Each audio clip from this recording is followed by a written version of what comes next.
So ladies and gentlemen, it's 3:15. We're going to spend 60 minutes together, and today we're going to be working, because we work here, we're going to be working on this topic of fibers and channels. You can ask your questions to all our panelists. We're delighted to welcome specialists, experts in fibers and channels. So the title of this panel discussion is which fibers and channels should be chosen for fashion that can be recycled. For those of you who attended the previous panel discussion, we said that traceability was very important, so was sustainability. Also, we talked about the importance of the carbon footprint, and we said that the industry as a whole had to provide an answer, upstream all the way to the downstream. We're delighted to welcome Gunam Sharma, who is the CEO and chair of Reliance Industries, which is a very important business, very important Indian company, if I'm correct. And to discuss this topic with Mr. Sharma, we have Paul Boyer, who is sitting to my right. Paul Boyer represents a collective company that is involved in linen and hemp. And also we have an industrialist who works, who's a spinning mill and is specialized in dyes, UTT Yarns, which is located in the north of France. They've developed a manufacturing process. And this company, UTT Yarns, also tries to provide some upcycling solutions. Mr. Sharma, let's start with you, if you are agreeable, because we're delighted to welcome you here. Would you be kind enough to tell us what your company is, and what in Reliance Industries, or how you have tried to meet this this emergency challenge, a recycling fashion? What can you tell us about fibers and channels? Thank you. Thank you. Thank you for having me on board here. Can you take the microphone like that? Is that? Yes, yes, please. That's better. Okay. Well, I represent Reliance Industries Limited. Reliance Industries Limited is the largest integrated polyester producer in the world. And this obviously gives us a lot of responsibility to ensure that the sustainability requirement from the point of view of polyesters is also taken care of. So we in Reliance Industries Limited have taken up the responsibility, and we own this responsibility of taking the initiative forward. And as we will discuss, and as I will share during the course of the discussions, all the aspects that we have been working on to ensure that the sustainability requirements of the fashion industry is rightly met by the solutions that we provide. Just to give you a brief on what we do, we are, like I mentioned, one of the largest polyester producers in the world. And we are also working on recycled fibers. We have introduced a brand called R Elan, which is the sustainable range of polyesters. So this is just to give you an introduction of what we are doing, and we will discuss all the initiatives in detail as we move along. You say they are the most largest company, if I dare say, in the world, only for polyester, or you do work on other materials? Well, Reliance is the largest private sector company in the country. Yes. We have a turnover of $66 billion. Yes. And we are a Fortune 500 company. So polyester is just one of the components, or yes, one of the areas that we work on. We are into right from refining to petrochemicals to polyesters, and we are also into telecommunication and retailing. Yeah. Because I know the name of I have known the name of the company for other fields of business. So thank you for that is thank right. you so much for this illustration. Yeah. Mr. Boyer, so what about linen and hemp?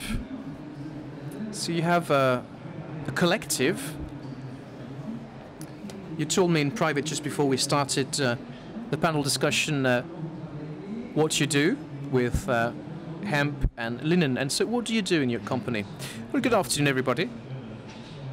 So I'm the facilitator of the Lin et Chanvre Bio, the organic linen and hemp association that was set up a few years ago to help farmers transition into organic. Well, we have members all over France, in the Coal basin in the north of France, but there's also parts of Normandy, also the Plateau du Neubourg, but also in the greater Paris region, and also in the Brie region, close. It's quite close. As regards circular fashion and recycling, well, organic flax or linen allows us to do away with all problems. So unlike fibers that consume non-renewable materials, organic hemp or linen actually stores carbon throughout its lifetime. And when we return it into nature, for example, if we compost it, or if we release it into the ocean, unlike polyamides or other chemicals, well, this material will not need hundreds or thousands of years to recycle. So it stores carbon throughout its lifetime, so the more the better, of course. And at the end of its life cycle, we are not faced with any recycling issue, as nature knows how to deal with it. But I heard that hemp was something that was constantly recycled. Well, answer. Well, you can recycle like any other fibers, like cotton, for example. You can reuse it. But it's not as interesting as synthetic fibers, because the grey energy, so to speak, that you use in the manufacturing process of linen or hemp is quite limited relative to the carbon that is stored, and relative to the other value of these crops. Right, but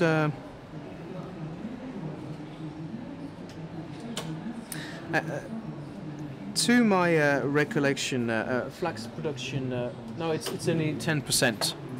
10%. But we need to develop flax and linen. Right, but linen, I mean, flax is grown in a limited region from Brittany, the west of France, Normandy, all the way northwards to the Netherlands. But I suppose linen or flax is produced or grown elsewhere in Europe. Answer. Yes, well, it's mainly on the coastline, on the coastal region. But there are former areas, for example, the former flax-producing region of Brittany no longer produces crops, but we could try to kickstart.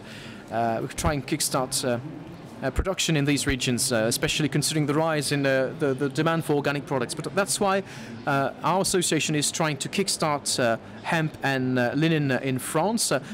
Chinese producers did this a long time ago, but we need to kickstart hemp in France, because hemp can be grown in fields which are not suited for linen. And I heard that hemp needs much less water than linen. Well, as the saying has it, that hemp doesn't need any water. But there's a lot of water in Normandy. But unlike cotton, hemp uses very little water. Cotton is usually grown in hot areas where there's water stress, there's a scarcity of water.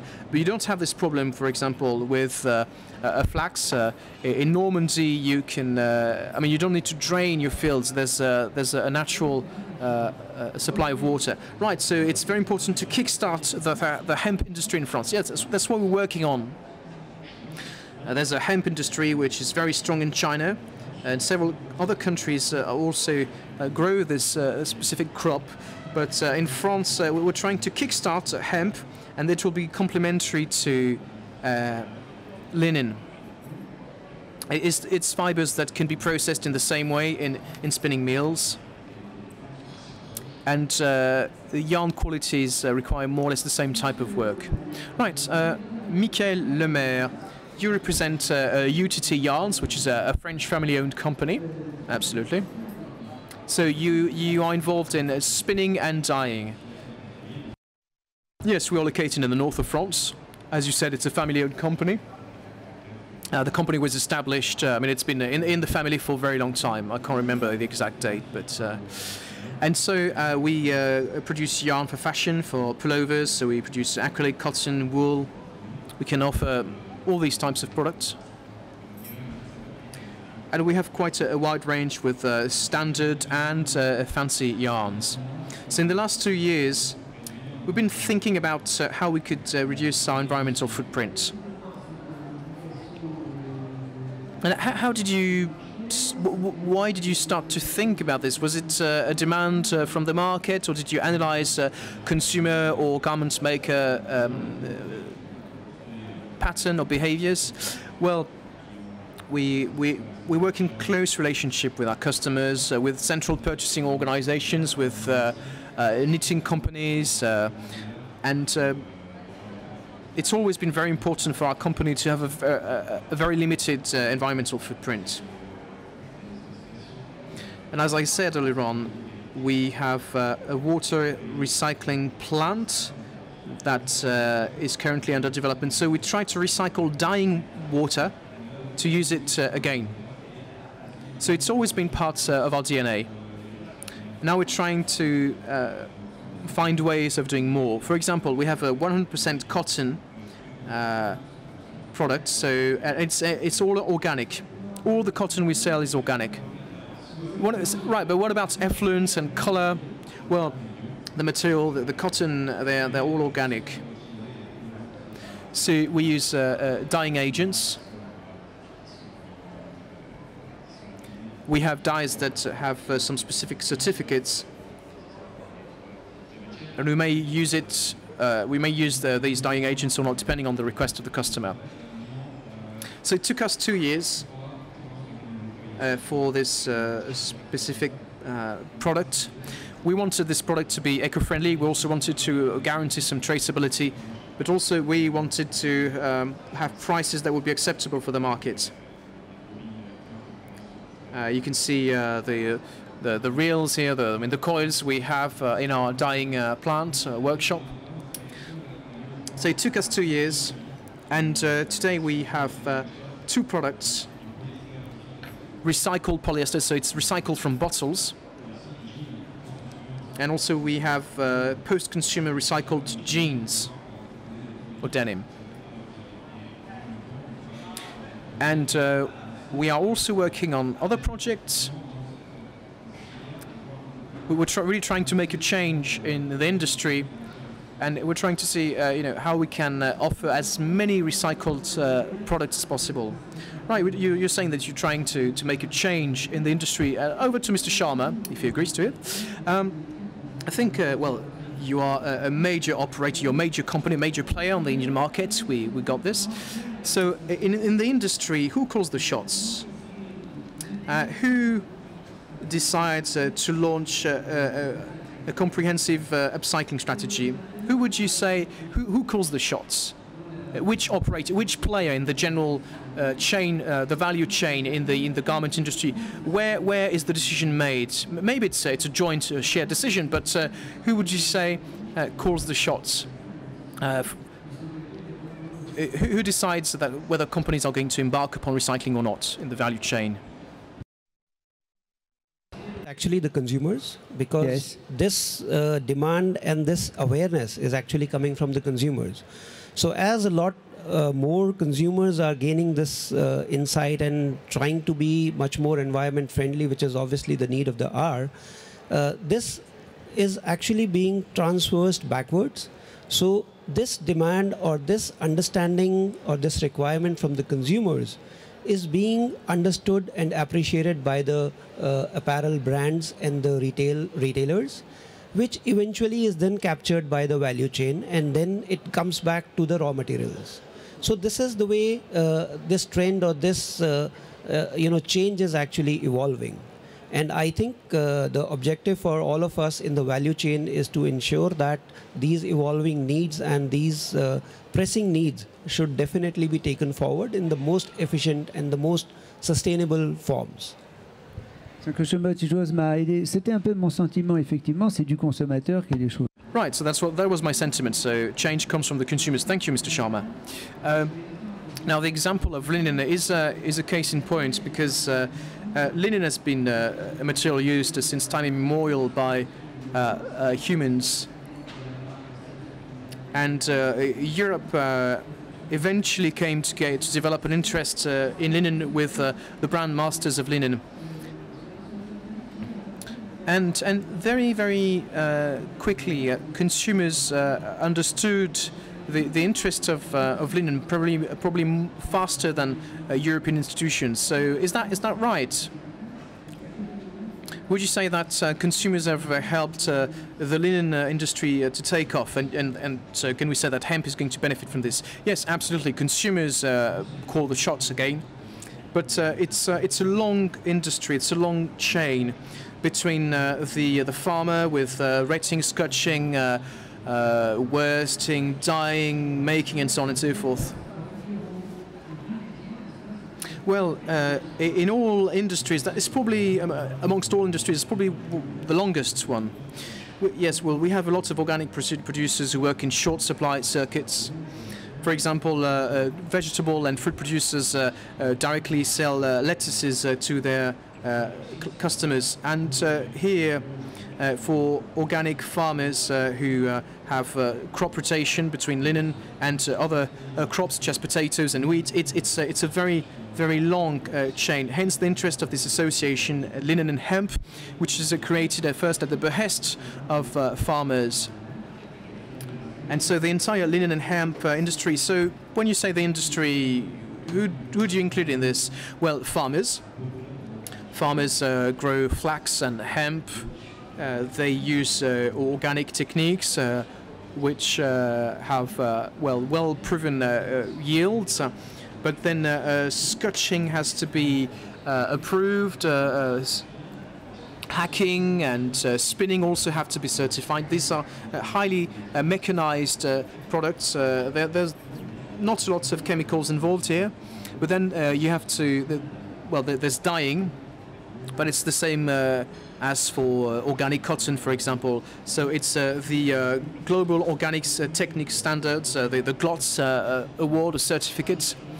And it encompasses the entire value chain all the way from between growing, retting, scotching and dyeing. Right, what about recycling? Is it going to be the same for the hemp industry once the hemp industry is back on its feet? Well, in France at the moment we don't have hemp production for the fiber industry. Well, in France we produce hemp seeds. Also, you can isolate or insulate buildings. You can use hemp wool. Also, yarn or. But it's mainly used for salami in France.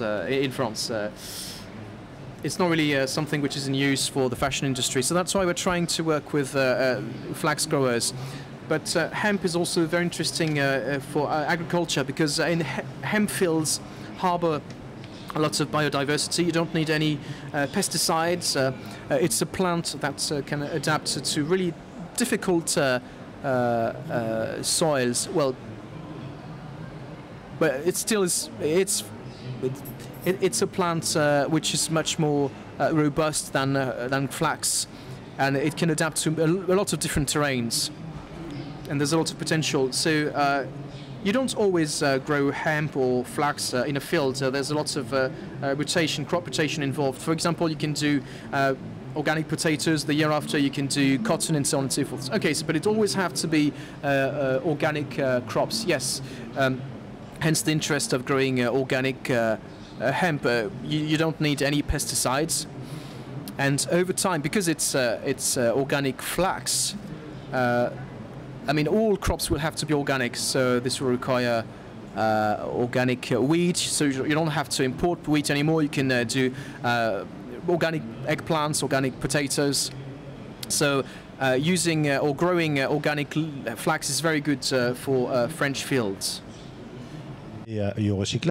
With regard to the life cycle and recycling, what's very important for polyester, because we've actually consumed all our oil resources to produce polyester, so we can't just get rid of it like this. And we don't have this issue with natural materials, with flax and cotton and hemp. As it's organic production, we don't have any environmental issues, and so we're actually contributing to carbon capture and biodiversity. You know, the whole idea is to actually limit the depletion of resources, and so we don't have the end-of-life recycling issues. Is it a question of is this linked to the volume produced or the technology?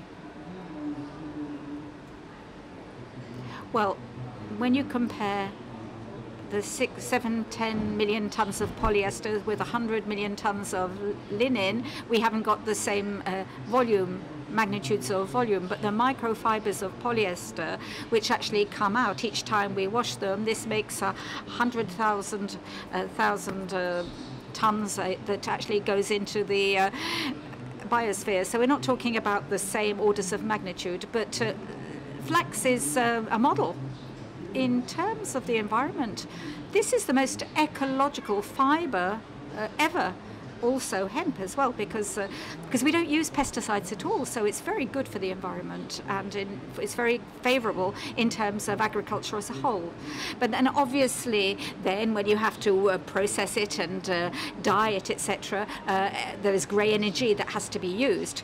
But even so, the effect on the industry on the world is nothing like a bottle of plastic bottle of water that I've just drunk, because because plastic, as we know, is non-renewable. Sharma, the question is, which fibers and channels should be chosen? It's a question for you of fibers, a question of channels for producing a fashion industry, not fashion industry, to organize a fashion industry recyclable. Well, it's actually both. Mais c'est les deux. Both are very important. Eventually, what we are basically talking of is the fashion industry. And fashion industry is not just looking for one attribute, but fashion industry looks for various attributes, like it should have a superior feel, it should be much more comfortable, it should have moisture management, it should have good crease retention, it should have a good drape. So fashion industry is looking at... And the price too. And the price, obviously, yes. The creativity of the products too. That's yes. true. That's true. So there are attributes which the natural fibers have, and there are a lot of attributes which the synthetic fibers and like polyester offers. The question is, how best are these to be taken forward, and how to ensure that they are put across to the consumers in the more environment-friendly processes. So this is what we in Reliance also have been trying to do. So there is a lot that's been talked of polyester, and that's obviously polyester addresses a lot of fashion needs of the world, and it's impossible for the world to actually do without polyester today. But at the same time, how can polyester be presented in a much more environment-friendly manner, and also build in the attributes which probably the other natural fibers do not have, and to be able to offer this at much more affordable prices. So this is what we in Reliance are trying to do. And if it's not a secret, how you do that? Well, this basic way of collecting the bottles, so it has to be done in a socially and then environmentally compliant processes. So we start with, we have put in reverse vending machines in various parts of the country wherein the bottles are collected. These bottles are processed into flakes using, again, environment-friendly processes. And like Michael said, we also believe a lot in the water conservation. So we ensure that none of the water is actually sent out and put to the different uses. So all the water is recycled back. Then we also use a lot of natural energy. So we use energy which is created by rice husk rather than going for the fossil fuel energy to create all these fibers. So all of this is actually done in the most environment friendly process to ensure that the recycled fibers we offer these are meeting the environmental requirements of the consumers. And also, along with this, we offer a complete traceable solutions. So we can exactly know where exactly are the bottles coming from. We can pick up the garment and we can say that this garment has been made with products made with fibers which have been produced by Reliance. Thank you so much for this illustration. You want to add? That's all right? Yes? Yeah. Later, maybe, yes? Sure. Michael. Yeah, we're talking about lots of subjects, agriculture, industrial processes which are very sophisticated. In a medium-sized industry like yours, where is it in terms of the whole sector? You're trying to improve the process with your robotic processes, etc. And obviously you have to respond very agilely to your suppliers. What is the business model that makes you so successful today? Well, the business model is orientated to services and the fact that it's local. We have products in stock which are not going to be dyed, but will be developed taking into account customers' requirements, and we will be able to work very rapidly, very agilely on quantities from 40 kilos to 800 kilos. And there are other products which will be able to actually work on the creative aspect and send them off to customers within 2 weeks, which is the average lead time. That's very fast, is it? From the proposal to the sample, or can you shorten this process? Well, the color is of prime importance, so we have to make sure that the colors are in our range. If they're in our range, it can be a little bit faster. And this is what we do with our recycled products. When I talked about jeans, recycled jeans, the original material is blue. And if we keep it blue, obviously, we will not be able to work with different new colors. So we dye it and we offer a range of colors which is much wider. And as a function of this, we can have different dyes. So we continue to have the different dyes which become part of our major ranges. What percentage in the volumes?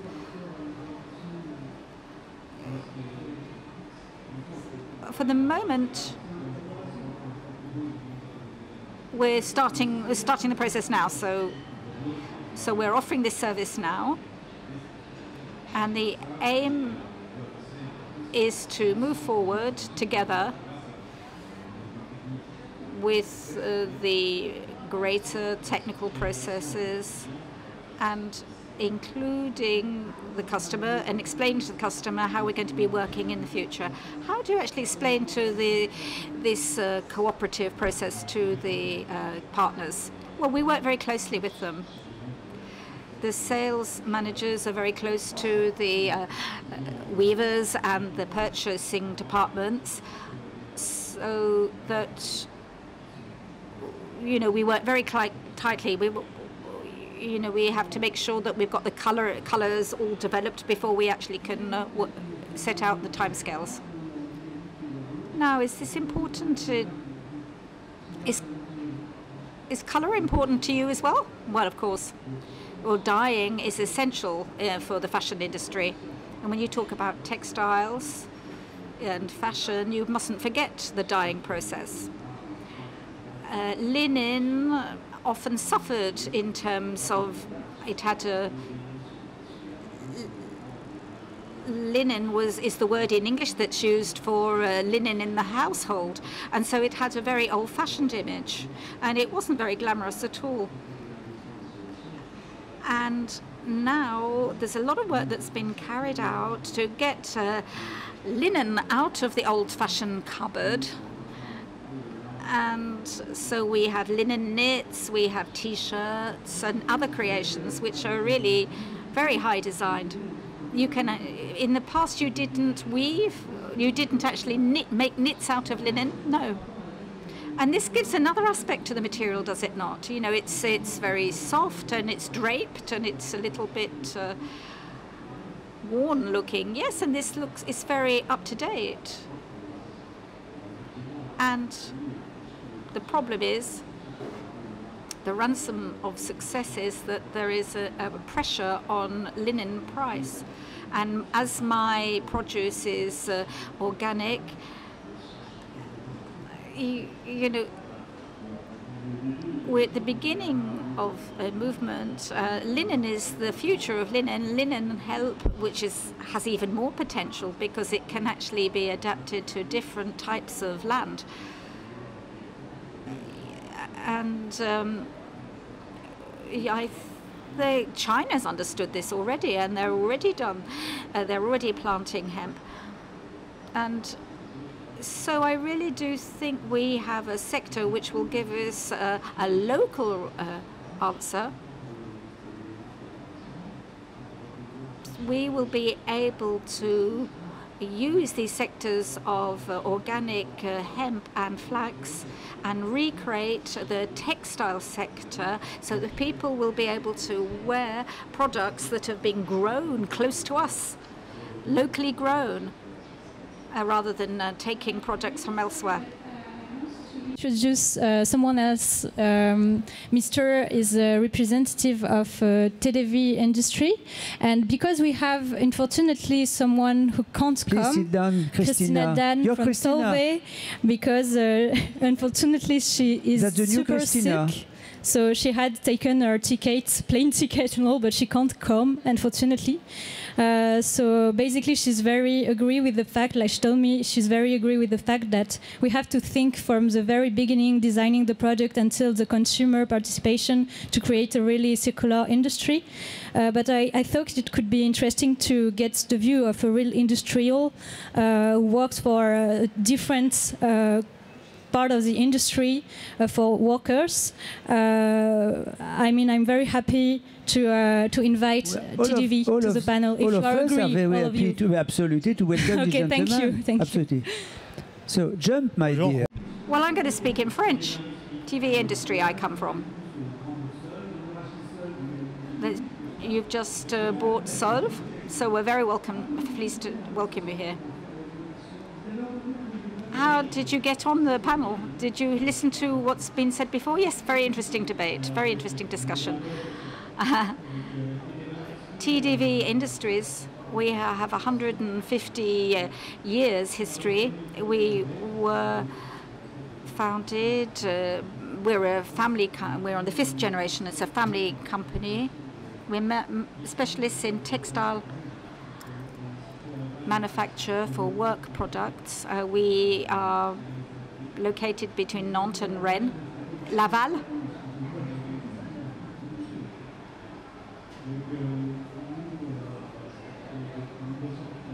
So since 95, we have been involved in sustainable development. We obviously use organic, equitable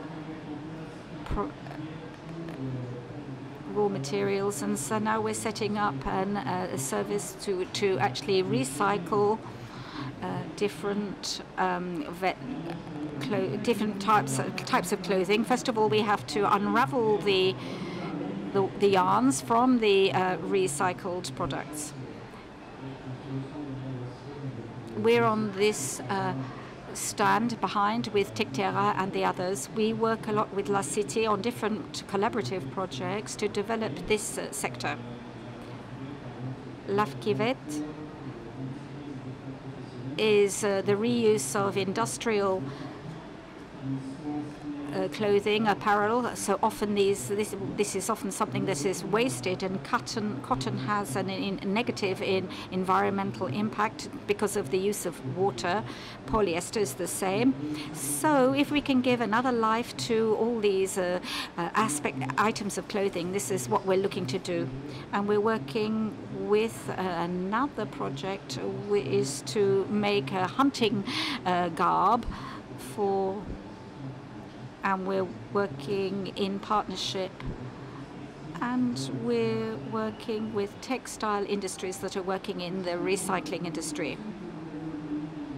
So this is interesting to have you part of our group.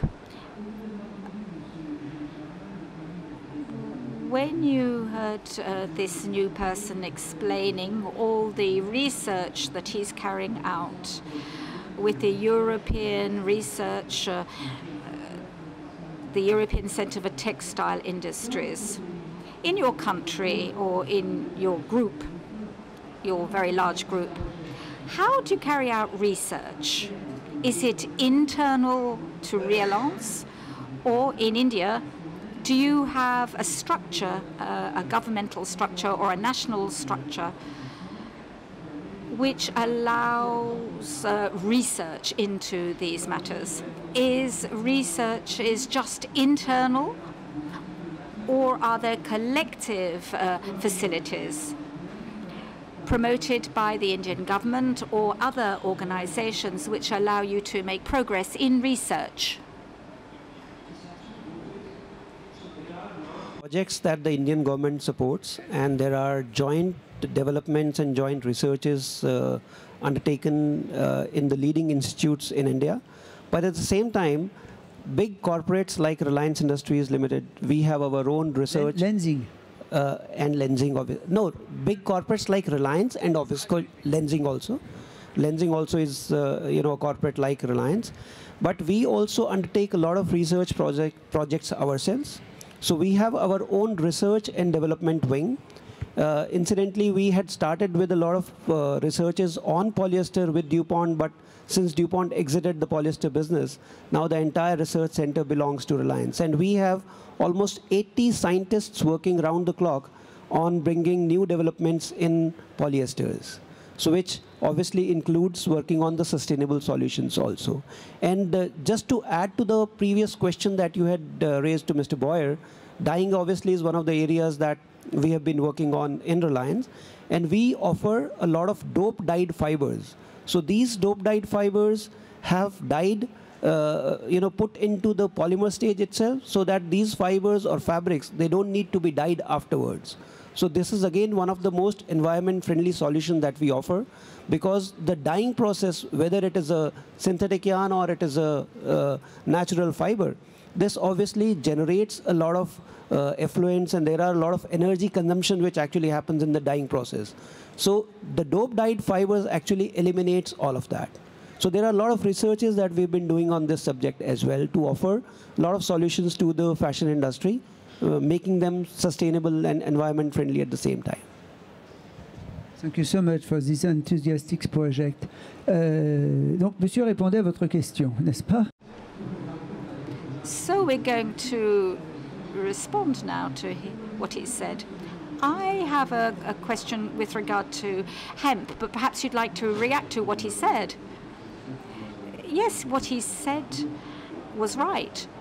Dyeing, when it's chemically carried out, has an environmental cost. This is why it's good to be certified by GOPS. So the actual dyes are not organic because they're chemical molecules, but those that are suspected of having a major impact on the environment are banned or limited in the God's cycle. It's a chemical formula that's applied, but what they do is to limit the different elements, chemical elements involved in the dyeing process. Now, obviously, we have to be very careful about the colors. So So dyeing really is part of the process, and it's the whole process that has to be looked at. When you actually build a model, and if you know that you're going to have 50% of offcuts, this is also a question of resource consumption. If you look at and design the cut so that to limit the number of offcuts, this actually is important. But but if you use a product, a material that's based on petrol, obviously, this is going to be have even more impact on the environment. But what we are actually storing carbon. We're actually nourishing the earth. Well, it's very interesting on these panel discussions. We touch upon all subjects. And previously we talked about recycling. Somebody said you're Reville and you work in fibres, but this is not the case. And the person interviewed said that certain functions can actually be integrated upstream, which allows recycling to be facilitated, or at least a transformation of the product at the end of life for a medium-sized company like yours. Are these really incredible complications when you look at the sector as a whole? No. It's part of our DNA, I think. Since 1995, we've been working in sustainable development. This is not new. We set up all this organic and equitable and polyester products. And since the last 10 years, we've actually been setting up actions to compensate for our carbon footprint. What are these? We worked with Mali. It's called the Tree of Life, where we plant trees and we extract oil, which is used as natural pesticides when cultivating cotton.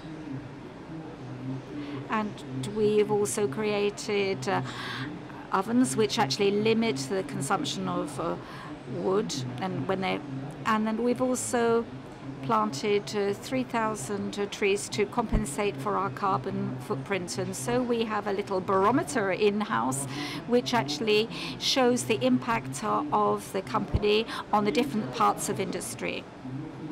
Our production, of course, can be shipped all around the world. But we do everything on the same site at Laval. And so we're not, certain producers have textiles that go around the world to go through the whole process. So we're much more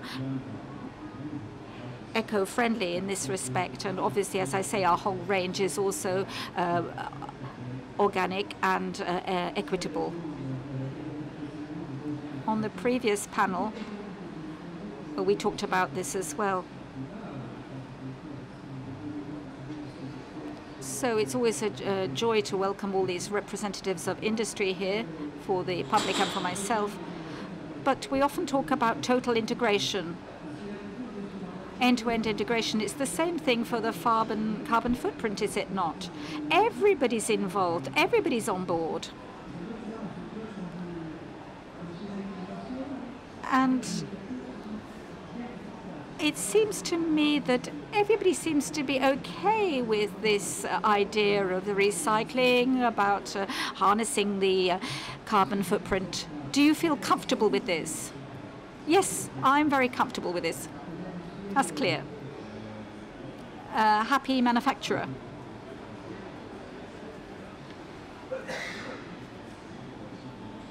There are metrics that are available, and you have to work on them to improve them. They're quite complex to put in place. Are there any obstacles with regard to ecological dyeing, for example, which is done upstream? Well, recycled products, for example. In the textile industry, we're very lucky because we can actually associate different types of yarns. But this has a major impact because you can actually 4 or 5 different fibers in the same textile, and they will all provide different properties. But then afterwards, at the end of their life, it's difficult to know how to process them, how to recycle them or upcycle them, because they have different properties, and this has to be taken into account. And this depends on the materials that are going to be retrieved at the end of the product's life. Would it not therefore be better to have T-shirts or jumpers made of the same product, same material? This is something to be taken into account. You know, we have to think about this to see. We have to think about this when we're thinking about recycling at the end of life. Now we've got 5 minutes left.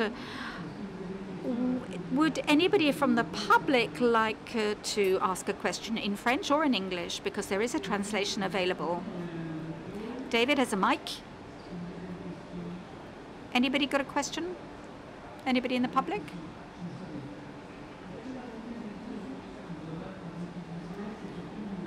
Could you just introduce yourself, please, and tell us what you do?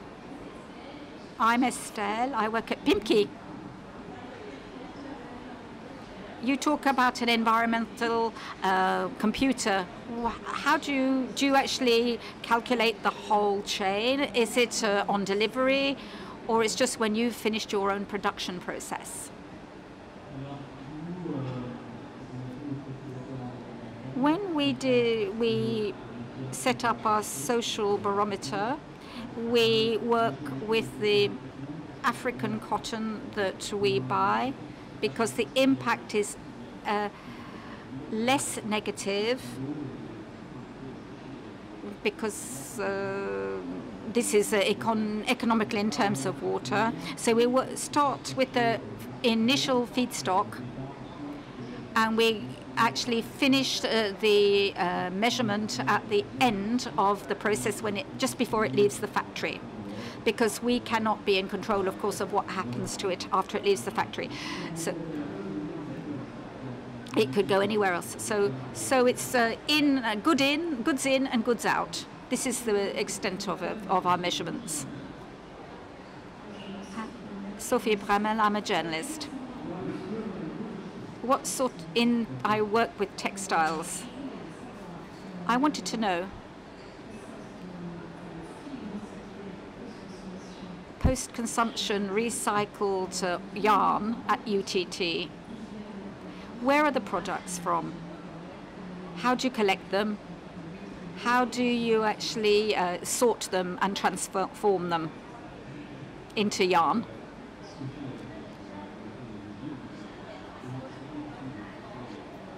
%50 of the bottles are recycled. Yeah, sorry, these are bottles from recycled polyester. So the bottles are collected, as Mr. Sharma said. 50% are recycled jeans. These are European jeans, which are then shredded. And we create fiber from them, and now we mix this with polyester, which is also recycled, and then we also add leucine, which is also an eco-friendly material. So we have 50% bottles and 50% cotton from jeans. So it's 20% and 25% of the third element.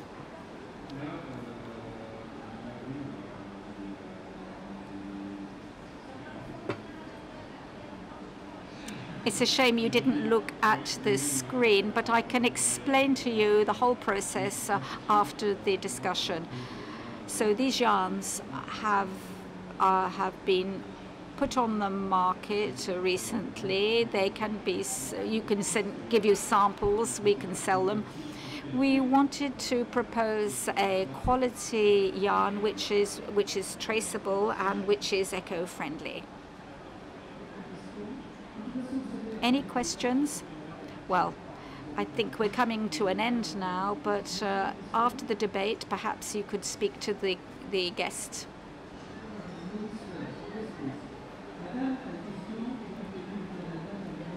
Yeah. This is a lady from Canada who's going to ask some questions.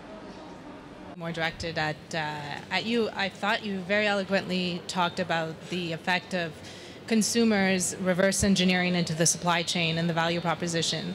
And I've been, as a brand representative, that my buying power is limited because as new technologies arrive, usually the MOQs are higher, the price is higher. If we were to reverse it, and if the pressure was coming from the spinner or the mill rather than the consumer, how much faster do you think that the fashion industry could get to a sustainable development that brands are right now projecting 2024, 2030, which is a pretty long time away? Well, I mentioned that it has to be both ways. Mais comme j'ai dit, Evolve, and the trends actually start from the consumer needs, which has already happened. Now it is the responsibility of everyone in the value chain to make up the products much more efficiently, and to order and to ensure that these products are scaled up to be made much more affordable to the consumers. So it is actually it'll happen both ways. So the demand comes from the consumers, and then it is taken forward in the right scale of economies by the value chain producers. I hope that answers. Yeah,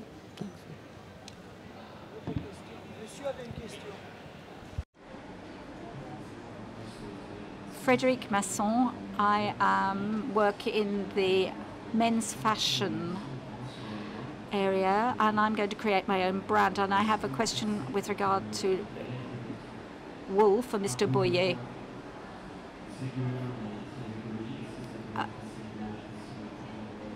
I know that linen is ecological, and would wool also be ecological as well? I'm very interested in tencel and modal in terms of artificial or synthetic materials. I'd just like to have your point of view with regard to ecology. I lived a long time in the Camargue, and I noticed that the wool industry was actually, silk industry was actually set up in the Cevennes area, and in the Camargue there is also a mérinos or wool production, because there is a local breed of sheep which is very appropriate for this. But Mr. Boyer, would you like to say something? Well, I don't know much about wool, but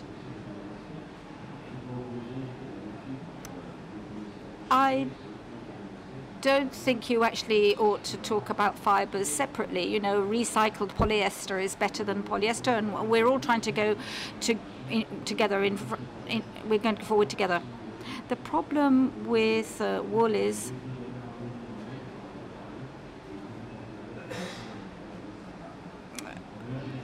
we're a generation that don't really like wool, because there is a problem in terms of dyeing. The problem with the sector in Europe, that it's really on a very informal scale. The structure is different from the linen or flax sector, which is much more industrialized. The wool sector is really informal, and so at the moment there is an association that's being set up which is called Atelier Laine d'Europe, the European Wool Workshop, and they have lots of little different projects in different areas, but you know, the scale is really microscopic compared to the linen industry in France. With regard to recycling and resource consumption, which is very easy to obviously it's a natural resource, And as we all know, that sheep produce wool each year. There's no problem in terms of recycling, and if you throw it away, you know, nature will deal with it, unlike anything that's based on oil. So wool, at the end of life, it's a very good idea to use it to insulate houses, because, you know, this means it's able to stock carbon. It captures carbon. In terms of a global report with regard to, you have to see that, I mean, obviously wool comes from the breeding industry, which is really quite a polluting industry, and particularly in the way it's carried out in France. So, well, on the other hand, we might as well use this resource. Now, Merinos wool, it's easier to sell Merinos wool than ordinary wool, but normally they normally buy it from abroad, because, you know, the problem with the wool is that it really is, it scratches. It's very difficult to sell pure wool than other yarns. So obviously it's clear that the animals that are used for meat today, they know their wool is actually put into landfill.